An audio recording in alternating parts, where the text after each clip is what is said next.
Introducción. El mensaje de este libro abarca un importante tema de la vida cristiana: el Espíritu Santo y la realidad.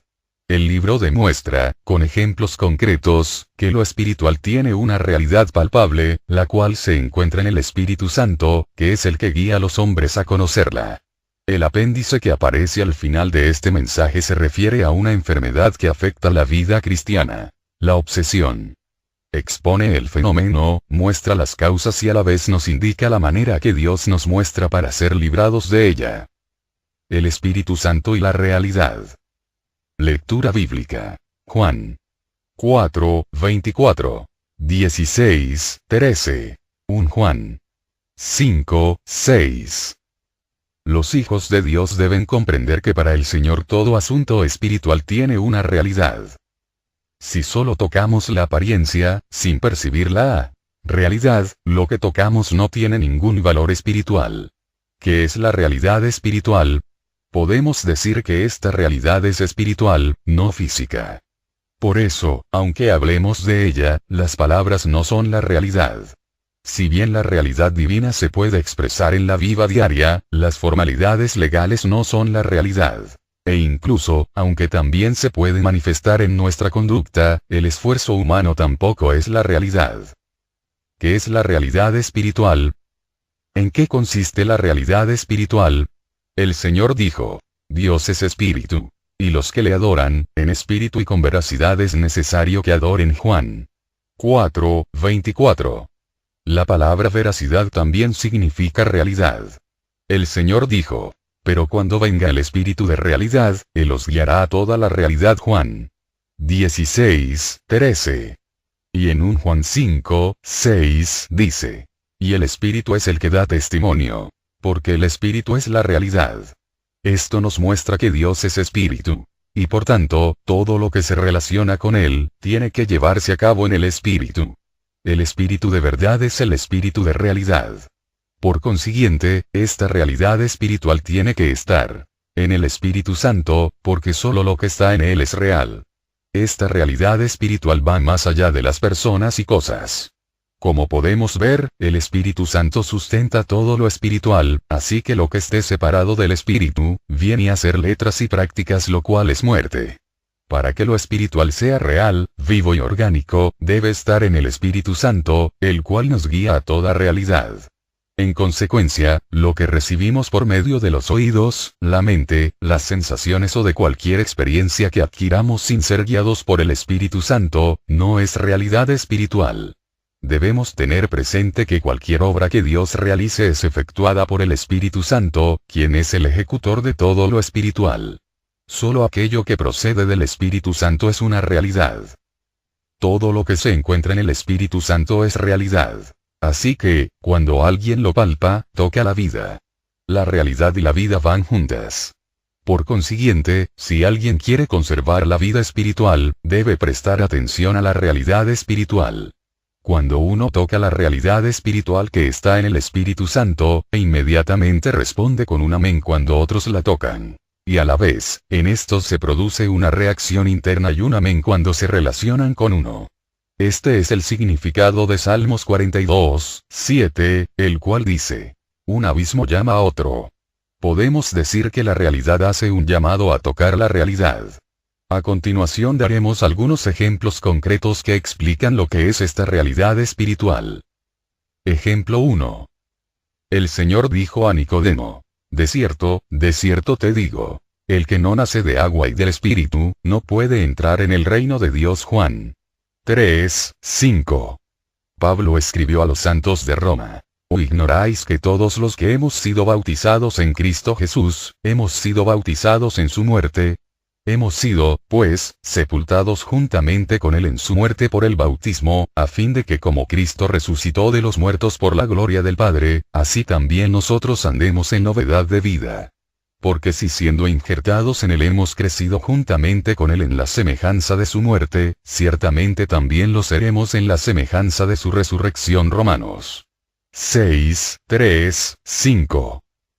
Tanto el Señor Jesús como Pablo hablaron de la realidad del bautismo. Sin embargo, muchos solo ven el bautismo desde el punto de vista físico y únicamente ven el agua. Así que, debido a que no tocan la realidad espiritual, para ellos una persona es regenerada por el simple hecho de ser sumergida en el agua. Otros abordan este tema desde una perspectiva intelectual y creen que el agua no regenera a nadie. Afirman que el bautismo de algunos es genuino e interno y que estos entrarán al reino de Dios, pero que el de otros es falso y externo, y por tanto, no podrán entrar al reino de Dios. Quienes así piensan tampoco han tocado la realidad espiritual. El Señor le mencionó a Nicodemo un bautismo que era una realidad. Pablo vio que el bautismo consistía en ser sepultado con el Señor, lo cual facultaba al creyente para andar en novedad de vida. Él les dijo a los creyentes colosenses: fuisteis sepultados juntamente con el Cristo en el bautismo, en el cual fuisteis también resucitados juntamente con el Colosenses 2:12. Pablo vio que ser bautizado y ser sepultado son una sola cosa, y que el bautismo y la resurrección son una misma cosa. Él entendió lo que significa ser sepultados y resucitados juntamente con el Señor. No se enfocó en las aguas bautismales, ni tampoco se interesó en averiguar cuál bautismo era verdadero y cuál falso. Su interés era la realidad del bautismo y de ella hablaba. Hermanos, necesitamos ver que el bautismo es una realidad. Si vemos esto, espontáneamente sabremos lo que es el bautismo, y no nos detendremos a analizar si es verdadero o falso, ni si es objetivo o subjetivo. Ser bautizado es ser sepultados y resucitado juntamente con el Señor. Si vemos esta realidad, se desvanecerán las falsas ideas que tengamos y exclamaremos con gozo que el bautismo es grandioso, real y vasto. Si alguien dice que fue bautizado y que desea ser sepultado y resucitado juntamente con el Señor, todavía no ha tocado la realidad espiritual. Para esta persona el bautismo es una cosa, y ser sepultado y resucitar es otra. El que conoce la realidad espiritual, distingue entre ser sepultados y la resurrección y sabe, a la vez, que el bautismo contiene la muerte y la resurrección. Hermanos, hemos visto esto. Lo espiritual no se puede ver con los ojos físicos, ni se entiende usando la mente. Todo lo espiritual tiene sus propias verdades y una vez que las tocamos, se acaban todos los problemas. Ejemplo 2. Lo mismo sucede con el partimiento del pan en la mesa del Señor. La noche en que el Señor Jesús fue traído a los discípulos, y dijo: tomad, comed. Esto es mi cuerpo. Y tomando la copa, y habiendo dado gracias, les dio, diciendo: bebed de ella todos. Porque esto es mi sangre del pacto, que por muchos es derramada para perdón de pecados. Pero os digo que desde ahora no beberé más de este fruto de la vid. Mateo 26, 29a. Algunos ven esto desde el punto de vista físico, y creen que una vez que el pan y la copa son bendecidos, el pan cambia de naturaleza, y llega a ser la carne del Señor, y que el vino se convierte en la sangre del Señor. Otros ven esto desde una perspectiva intelectual y argumentan que la substancia del pan y del vino no sufren ningún cambio, porque simplemente representan el cuerpo y la sangre del Señor. Sin embargo, la palabra del Señor nos muestra que la cena del Señor no es un asunto ni de representación ni de cambio de substancia, sino una realidad espiritual. Cuando tomamos y comemos, participamos de la realidad espiritual, y lo mismo sucede cuando bebemos de ella todos. El Señor dijo: esto es mi cuerpo, no dijo: esto representa mi cuerpo. También dijo: esto es mi sangre del pacto, y añadió: no beberé más de este fruto de la vid. Esto indica que el fruto de la vid ni se transforma en sangre ni la representa. El Señor hablaba de la realidad espiritual del pan y de la copa, no de representaciones ni de cambios de substancia. Y como Él, Pablo también nos dice: la copa de bendición que bendecimos, no es la comunión de la sangre de Cristo. El pan que partimos, no es la comunión del cuerpo de Cristo. 1 Corintios 10, 16. Pablo dijo que el pan era el cuerpo de Cristo y que la copa era la sangre de Cristo. No una representación, ni un cambio de sustancia. Para él, el pan y la copa eran una realidad espiritual.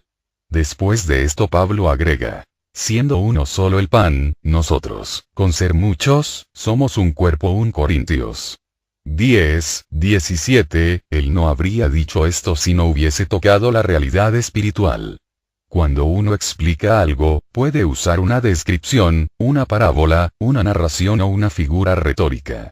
No obstante, Pablo no se limita a una sola de estas formas. La expresión nosotros, con ser muchos, describe un hecho concreto, pero en la misma oración usa la figura retórica siendo uno solo el pan. Para él, la realidad espiritual es tan válida que después de decir, siendo uno solo el pan, añade, nosotros, con ser muchos. Pablo no estaba preocupado por la estructura gramatical o sintáctica de las oraciones. Él conocía verdaderamente al Señor. Cuando tomaba el pan, participaba del cuerpo de Cristo, y cuando tomaba la copa, participaba de la sangre de Cristo. Se salía de la esfera física, para entrar en la realidad espiritual. Para él, el lenguaje y la doctrina no tenían importancia porque había tocado la realidad espiritual. Ejemplo 3. La iglesia es un tema aún más interesante. Cuando se habla de ella, algunos hacen diferencia entre la verdadera y la falsa. Pero el Señor le dijo a Pedro, y yo también te digo, que tú eres Pedro, y sobre esta roca edificaré mi iglesia. Y las puertas del Hades no prevalecerán contra ella. Y a ti te daré las llaves del reino de los cielos. Y lo que ates en la tierra habrá sido atado en los cielos. Y lo que desates en la tierra habrá sido desatado en los cielos. Mateo 16, 18, 19. Para el Señor, esta es la iglesia. La iglesia universal y las iglesias locales son verdaderas. La iglesia falsa no existe. Él dijo, por tanto, si tu hermano peca contra ti, ve y repréndelo estando a solas tú y él. Si te oye, has ganado a tu hermano. Mas si no te oye, toma contigo a uno o dos más, para que por boca de 2 o 3 testigos conste toda palabra. Si rehúsa oírlos a ellos, dilo a la iglesia. Y si también rehúsa oír a la iglesia, tenle por gentil y recaudador de impuestos. De cierto os digo que todo lo que atéis en la tierra, habrá sido atado en el cielo. Y todo lo que desatéis en la tierra, habrá sido desatado en el cielo. Mateo 18, 15, 18. De acuerdo con estos versículos, si la iglesia dice que un hermano está bien, el Señor respalda su decisión. Lo mismo sucede si la iglesia lo pronuncia equivocado. Una pregunta que siempre viene a nuestra mente es, ¿y si al emitir un juicio, la iglesia se equivoca? En los versículos que ya mencionamos, el Señor se refirió a la realidad de la iglesia.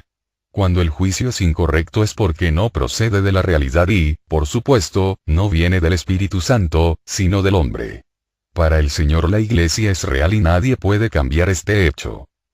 Pablo dijo en sus epístolas que la iglesia es un pueblo llamado y santo, y es la casa de Dios, Romanos 1, 7, 1 Corintios 1, 2, F. 2, 22. El apóstol Juan reiteró lo dicho por Pablo. Las 7 iglesias de Asia tenían muchos defectos. Sin embargo, Juan las llama iglesias. El Señor Jesús también dijo, los 7 candeleros son las 7 iglesias. Apocalipsis 1, 4, 20. Para los apóstoles, los 7 candeleros eran 7 iglesias. Esto era una realidad. Para ellos, la iglesia falsa no existía. Esto no significa que no existan iglesias falsas en el mundo, sino que aquel que no ve la realidad de la iglesia, siempre ve algo malo en ella. Los que tienen una idea superficial de la iglesia dicen que solo existe la iglesia verdadera. Y aquellos que la ven mentalmente, dicen que hay iglesias falsas y verdaderas. Pero para quienes han tocado la realidad espiritual, la iglesia es espiritual. Quisiera compartir algo en cuanto a la práctica de la vida del cuerpo. Es importante que veamos que la vida del cuerpo no consiste en comportarse según ciertas reglas, sino que es un asunto de realidad espiritual. Cuando tenemos esta realidad tocamos la iglesia, y como resultado, no actuamos en forma independiente, sino que seguimos el mover del cuerpo en todo lo que hacemos. Supongamos que tenemos que hacer algo importante y queremos practicar la vida del cuerpo. Esto no significa que debemos llamar a todos los hermanos a fin de discutir el asunto, para luego llegar a un acuerdo y actuar siguiendo un procedimiento específico y ortodoxo. Pero sí debemos tener comunión con otros hermanos, sin importar cuántos sean, y tocar la realidad de la vida del cuerpo. Si no tocamos la realidad espiritual, aunque recibamos la aprobación unánime de toda la congregación, lo que obtendremos será simplemente opiniones procedentes de la carne. Únicamente los que tocan la realidad espiritual pueden vivir la vida del cuerpo. El capítulo 15 del libro de Hechos nos muestra lo que es la vida del cuerpo. Los hermanos se reunieron para discutir si debían circuncidar a los gentiles, y Jacobo, al final, expresó una decisión que procedía del Espíritu Santo. En la carta que escribieron decía, porque ha parecido bien al Espíritu Santo, y a nosotros verso 28. Como podemos ver, la decisión fue del Espíritu Santo. Esto es tocar la realidad espiritual. Aunque Jacobo fue el que habló, los apóstoles y los ancianos, con toda la iglesia, verso 22, pudieron decir amén. Esta es la vida del cuerpo, la cual podemos expresar cuando en el Espíritu Santo tocamos la realidad. Así que no es asunto de seguir un procedimiento correcto, sino de tocar la realidad espiritual. Debemos comprender que para el Señor, la vida espiritual y todas las enseñanzas espirituales son una realidad. Si no tocamos la realidad, aunque expongamos la doctrina nítidamente, nuestras palabras no tendrán ningún valor espiritual. Lo mismo sucede con la realidad de la iglesia. Podemos hablar de ella continuamente, y sin embargo, estar en tinieblas, llenos de orgullo y engañándonos a nosotros mismos. Cuando tocamos la realidad espiritual, nuestra vida es auténtica y orgánica, y nuestras palabras no serán ni superficiales ni teóricas.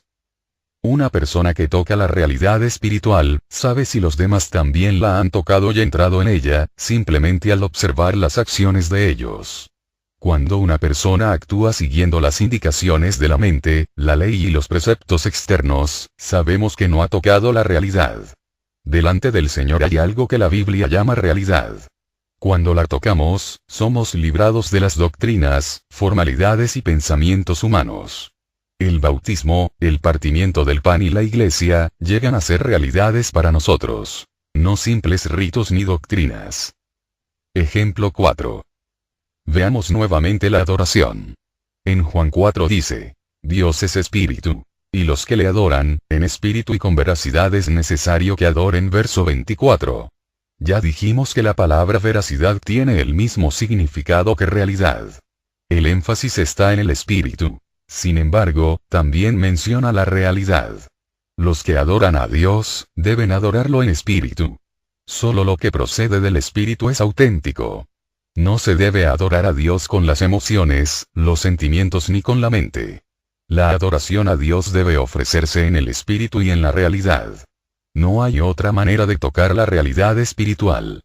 ¿Qué es la realidad? Es tocar a Dios en el espíritu, pues solo lo que procede del espíritu es genuino. La adoración ritual no alcanza la norma. ¿Y qué decir de aquello que llaman adoración espiritual? Esta es, frecuentemente, indigna de un amén. Aunque no podemos detectar con exactitud lo que es, no obstante, percibimos que hay algo hueco en esa adoración. También están aquellos que adoran a Dios en verdad, a quienes, aunque no hablen, decimos amén. No solo percibimos algo real, sino que tocamos la realidad que está en ellos. Ejemplo 5. Es bueno dar gracias y alabar. No obstante, muchas de estas acciones son simplemente ritos, no lo que la Biblia describe como realidad. Hermanos, ¿no les ha sucedido que no les sale ningún amén cuando cierta persona da gracias y alaba, y que cuanto más la persona alaba, más frialdad sienten? La persona nota que hay algo no está bien. Sin embargo, continúa hablando y alabando al Señor en voz alta, actuando como si nada sucediera. Lo que dice parece ser bueno, pero lo extraño es que no podemos decir amén. Es bueno agradecer y alabar al Señor, pero esto tiene que ser genuino. Otros se desbordan de regocijo, agradecimiento y alabanzas. No obstante, interiormente sentimos que algo no anda bien, que aquello no es correcto ni auténtico. Pero también vemos que un hermano no grita cuando agradece y alaba al Señor, ni parece tan gozoso, y su rostro está un poco triste y habla sin mucho entusiasmo. No obstante, sentimos un amén dentro de nosotros. Sentimos que está bien, que es genuino y que ha tocado la realidad. Ejemplo 6. La oración es otro ejemplo. Aparte de la oración ritualista, están las oraciones largas y aparentemente fervientes, que en lugar de producir un amén crean una atmósfera pesada. Esto se debe a que tales oraciones no tocan la realidad espiritual. Lucas 18 nos habla de un publicano y un fariseo que oraban en el templo. El publicano se golpeaba el pecho, diciendo: Dios, sé propicio a mí, pecador. Verso 13. Esta es una oración que conmueve a otros. Pero no podemos decir lo mismo de la del fariseo, quien alababa a Dios en voz alta y se consideraba justo. Uno oraba a Dios, mientras que el otro oraba para sí mismo. Verso 11. Las oraciones que son para uno mismo, incomodan a los demás. La oración genuina es breve y sencilla. Es una oración que toca la realidad y lo profundo de los oyentes, quienes espontáneamente responden con un amén. Ejemplo 7. La sangre del Señor Jesús, la cual limpia nuestra conciencia, es otro ejemplo. Si lo vemos desde el punto de vista humano, esto es algo imposible. Cuando el Señor Jesús fue crucificado, ¿podía alguien tomar la sangre que él derramó y rociarla sobre sí a fin de limpiar su conciencia? No. El Espíritu Santo, quien es el ejecutor de todas las cosas espirituales, limpia nuestras conciencias, no con la sangre física del Señor, sino con su realidad espiritual. En el Espíritu Santo está toda la realidad. Así que cuando tocamos esta realidad, tocamos la vida. Pero si lo único que tocamos son doctrinas, el resultado es muerte. Ejemplo 8. En Romanos 6 dice que nuestro viejo hombre fue crucificado juntamente con Cristo, verso 6. Esto es un hecho. Algunos se preguntan cómo es posible que su viejo hombre haya sido crucificado, si ellos todavía están vivos. La razón es que solo han tocado la doctrina, no la realidad espiritual. Debemos entender que no importa cuánto conozcamos una doctrina, si este conocimiento es teórico y no en el Espíritu Santo, no recibiremos vida. Si solo tocamos la doctrina de la salvación, la justificación y la santificación, lo que adquirimos es simplemente conocimiento muerto. Una doctrina debe proceder del Espíritu Santo para que sea una realidad espiritual. Cuando tocamos esta realidad, tocamos la vida, la cual es vivificante y reconfortante. Una persona puede dar un sermón aparentemente muy espiritual. Sin embargo, lo que dice asfixia a los oyentes, porque lo que expresa no es la realidad. Solo la realidad puede tocar la realidad en otros. Podemos recitar pasajes extensos, muchas citas bíblicas, e incluso lo que decimos puede parecer muy lógico. No obstante, aquellos que conocen la realidad saben que lo que hablamos no es auténtico. Ejemplo 9. Otro ejemplo es el conocimiento de Cristo. El que conoce a Cristo según la apariencia, realmente no le conoce. El único conocimiento verdadero es el conocimiento que procede de la realidad. Cuando el Señor Jesús estaba en la tierra, aparentemente la gente lo tocaba y parecía conocerle, pero en realidad no era así. El conocimiento que tenían de él era externo y superficial.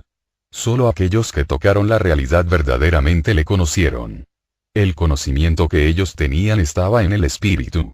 Debemos profundizar un poco más en la Biblia sobre este punto, pues conlleva una experiencia fundamental. Cuando el Señor Jesús estuvo en la tierra, los hombres lo conocían según la apariencia física. No tuvieron un conocimiento interior de él.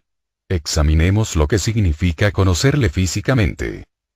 Los judíos conocían al Señor Jesús físicamente y, debido a eso, desde el principio mostraron una actitud arrogante. Por eso decían: ¿no es este Jesús, el hijo de José, cuyo padre y madre nosotros conocemos?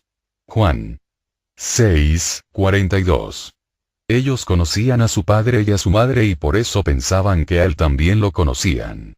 Cuando el Señor Jesús vino a su región, dijeron: ¿no es este el carpintero, hijo de María, hermano de Jacobo, de José, de Judas y de Simón?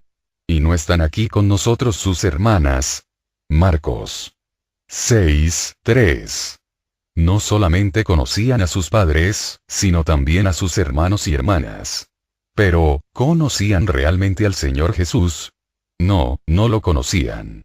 Aunque conocían a los padres del Señor y a sus hermanos y hermanas, a él no lo conocían. Emitieron un juicio basados en el aspecto externo que rodeaba al Señor, no en la realidad. Otro grupo tenía un conocimiento del Señor un poco más profundo que los judíos. No obstante, ellos no lo conocían interiormente. En Cesarea de Filipo, el Señor preguntó a los discípulos: ¿Quién dicen los hombres que es el Hijo del Hombre? Ellos le dijeron: unos, Juan el Bautista; otros, Elías; y otros, Jeremías, o uno de los profetas. Mateo 16:1314. Este conocimiento era mucho más avanzado que el de los judíos. Algunos decían que el Señor era Elías, quien fue un profeta poderoso y un símbolo de poder. En verdad, el Señor Jesús fue un profeta poderoso como lo había sido Elías. Otros decían que él era Jeremías, un profeta que lloraba constantemente y a quien podemos considerar el símbolo de las personas sensibles. El Señor Jesús fue como Jeremías, muy sensible. Como Elías, al reprender a los escribas y fariseos hipócritas, dijo 8 veces: ¡ay de vosotros! Mateo 23, 13, 16, 23, 25, 27, 29. Y cuando halló en el templo a los que vendían bueyes, ovejas y palomas, y a los cambistas allí sentados, esparció las monedas de los cambistas, y volcó las mesas. Juan 2, 15. Y lo vemos como Jeremías en ocasiones como aquella en que comió con los recaudadores de impuestos y los pecadores. Mateo 9, 10, o cuando, reclinado a la mesa en casa de Simón, permitió que una mujer enjugara con lágrimas sus pies. Lucas 7, 37, 38, o cuando se conmovió en su espíritu y lloró al ver llorar a María y a los judíos que la acompañaban. Juan 11, 33, 35. No obstante, ya sea que le llamaran Elías o Jeremías, este conocimiento seguía siendo externo. Al principio, el conocimiento que los discípulos tenían del Señor Jesús también era externo. Discípulos como Tomás y Felipe, que estuvieron con el Señor por mucho tiempo y que no tenían excusa, tampoco le conocían. El Señor dijo claramente: «Y a donde yo voy, ya sabéis el camino». No obstante, Tomás replicó: «Señor, no sabemos a dónde vas. ¿Cómo, pues, podemos saber el camino?» Juan 14, 4, 5. Jesús le respondió: «Si me conocieseis, también a mi Padre conoceríais. Y desde ahora le conocéis, y le habéis visto». Felipe le dijo: «Señor, muéstranos el Padre, y nos basta». Besos 7, 8. Tomás y Felipe solo conocían a Jesús como el Nazareno. Tomás no le conocía como la vida, y Felipe no le conocía como la corporificación del Padre. Aunque estaban todo el tiempo con el Señor, el conocimiento que tenían de él era externo. No habían tocado la realidad.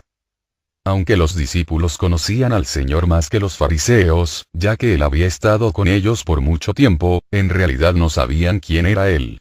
Ellos vieron al Señor, le oyeron y le tocaron con sus propias manos, mas no le conocieron.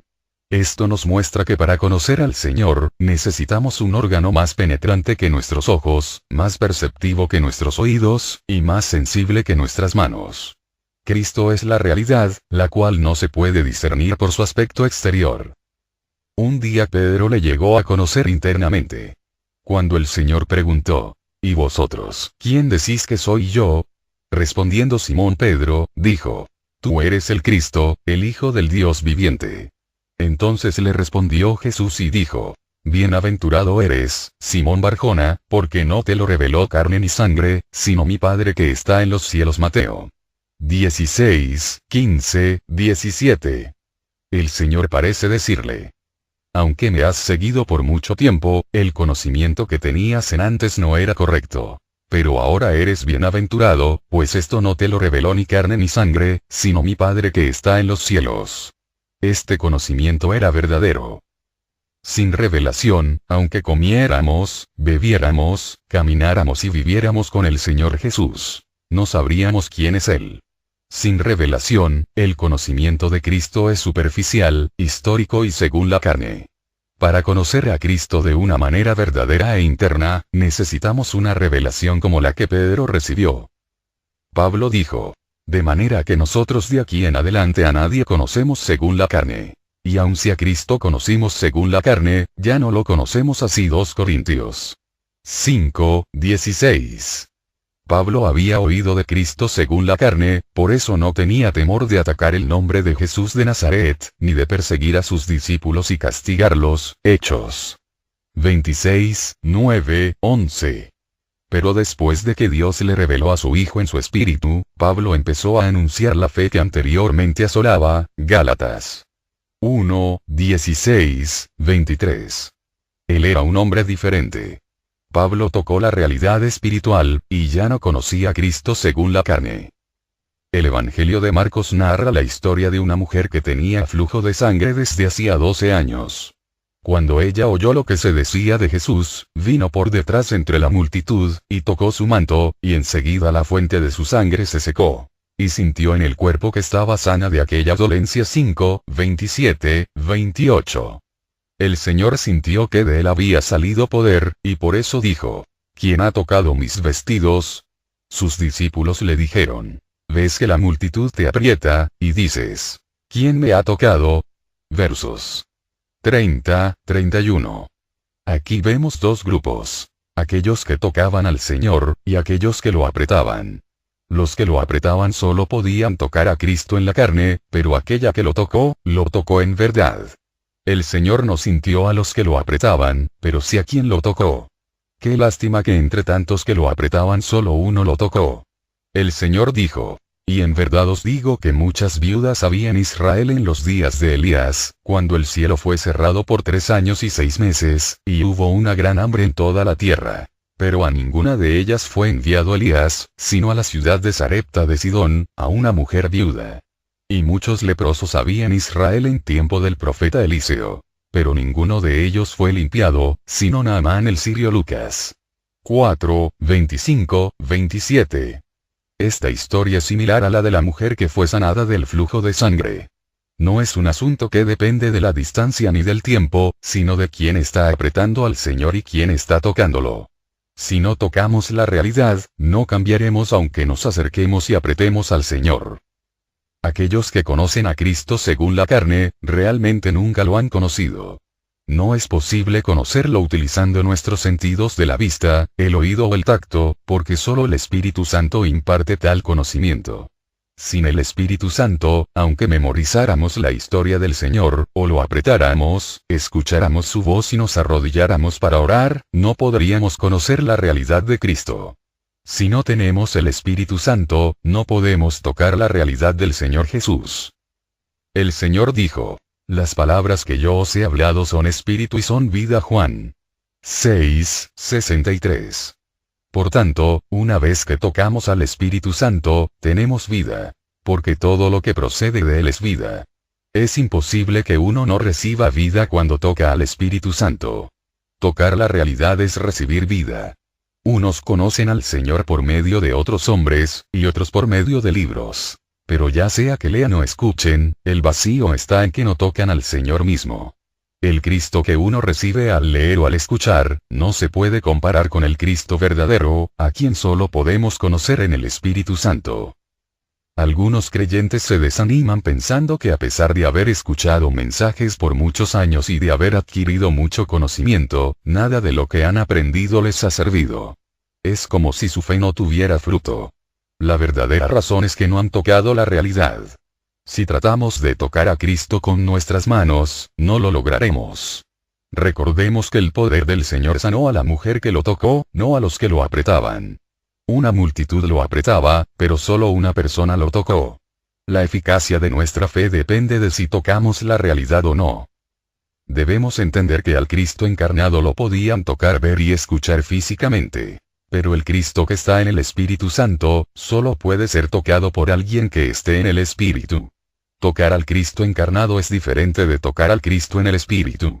Cuando el Señor Jesús estuvo en la tierra, ya había una diferencia entre el conocimiento externo y el interno. Esa misma diferencia existe hoy. Lo que en verdad importa es cómo le conozcamos. Si le conocemos mediante el Espíritu y tocamos la realidad espiritual de Cristo, tendremos un conocimiento interno que no podremos explicar. Cuando adquirimos este conocimiento interno, las dudas desaparecen. Necesitamos pedir que el Señor nos conceda un conocimiento, una visión verdadera, a fin de conocerle no según nosotros mismos, ni por su manifestación en carne y sangre, sino conforme a la revelación del Padre que está en los cielos. Ejemplo 10. Es correcto perdonarse unos a otros, pero a veces vemos que un hermano perdona a otro con demasiada facilidad y en voz alta. Aunque lo perdones generosamente, interiormente sentiremos que algo no está bien, porque tal perdón no es genuino, sino deliberado. Esto es el resultado de no tocar la realidad.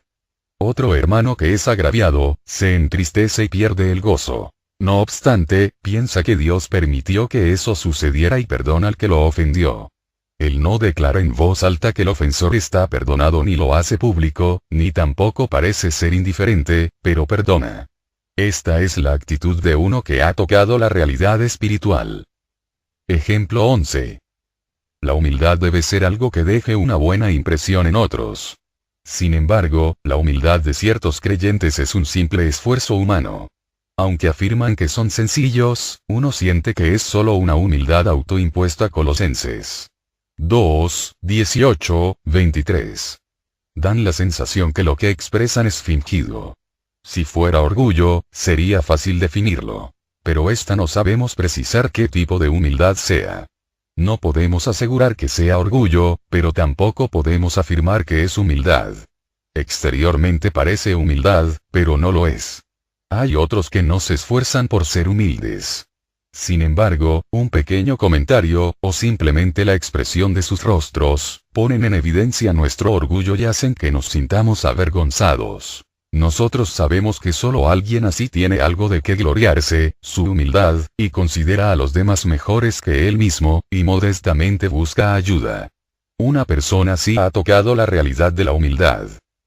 Ejemplo 12. Examinemos de nuevo el ejemplo del amor. En 1 Corintios 13 se nos presenta un cuadro muy claro del amor. Y si repartiese todos mis bienes para dar de comer a otros, y si entregase mi cuerpo para gloriarme. Verso 3. Es difícil encontrar este tipo de amor. En verdad, no hay amor más grande que este. Aún así, Pablo añade: y no tengo amor, nada me aprovecha. Verso 3. Esto significa que es posible repartir todos nuestros bienes para dar de comer a otros y entregar nuestros cuerpos sin tener amor. Dicho de otra manera, a menos que toquemos la realidad en el espíritu, todo lo que hagamos es simplemente un comportamiento externo. Es posible repartir todos los bienes para alimentar a otros y aún entregar el cuerpo, y aún así, no tener amor. No obstante, cualquiera que dé a uno de estos pequeñitos un vaso de agua fría, de ninguna manera perderá su recompensa. Mateo 10, 42. La pregunta básica no es cuánto da uno ni cómo lo hace, sino si ha tocado la realidad o no. Lo único verdadero es tocar la realidad por medio del Espíritu del Señor. Debemos entender que ante Dios, no podemos pretender ser algo que no somos. El amor de algunos es tan grande que uno se pregunta si tal amor es auténtico. Ciertos creyentes tienen ese gran amor, que hasta parece que no fueran humanos. Esto hace que los demás duden de la autenticidad de ese amor. Al leer 2 Corintios nos damos cuenta de que Pablo fue censurado, difamado y afligido con mucho dolor y penas. Sin embargo, venció sobre todo ello. Su victoria fue la victoria de un hombre, no la de un ángel. Él, un hombre genuino, venció y así obtuvo una victoria fehaciente. Por medio del Espíritu de Dios él tocó la realidad. Cuando leemos sus escritos, no podemos más que inclinarnos y reconocer que este hombre, tan cercano a nosotros, a quien casi podemos tocar, que nunca tuvo un rango como el de Miguel o Gabriel ni vivió como un querubín, y a quien podemos entender, tenía la realidad espiritual. Por eso, cuando tocamos a un hombre como este, tocamos la vida.